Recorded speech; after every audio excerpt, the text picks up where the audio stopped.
Bonjour à tous.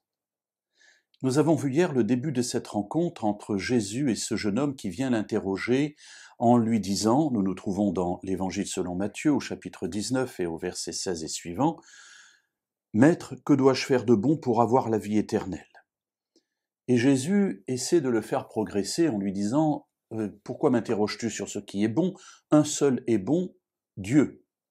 Et donc si tu viens vers moi pour m'interroger sur ce qui est bon, peut-être faut-il que tu commences à progresser pour comprendre que je ne suis pas un simple homme ou un simple prophète. » Et Jésus continue sa réponse. Nous sommes au verset 17.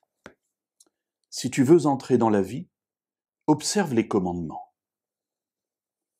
Alors, il est intéressant de voir que ce jeune homme interroge Jésus sur « Que dois-je faire de bon pour avoir la vie éternelle ?» Dans sa réponse, Jésus lui dit « Si tu veux entrer dans la vie, observe les commandements. » C'est-à-dire qu'il est en train de lui dire « Toi, tu as une perspective de la vie éternelle, la vie future, le monde à venir. Et moi, je te dis qu'il faut, pour ce monde à venir, entrer déjà dans la vie.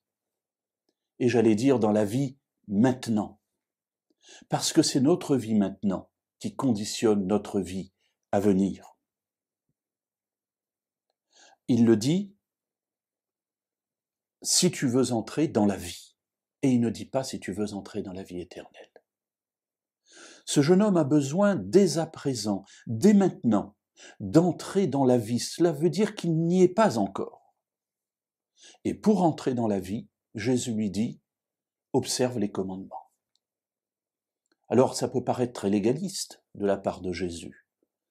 Mais dans la Bible, observer les commandements, cela veut dire, entre guillemets simplement, fais la volonté de Dieu. Voilà, si tu veux entrer dans la vie, si tu veux vivre, dès à présent, entre dans la volonté de Dieu te concernant. C'est là la clé du succès, la clé du bonheur. Avant d'avoir la perspective de la vie éternelle, il faut déjà entrer dans la vie présente. Et entrer dans la vie maintenant, c'est entrer dans la volonté de Dieu. Nous verrons demain la suite de la réponse de Jésus.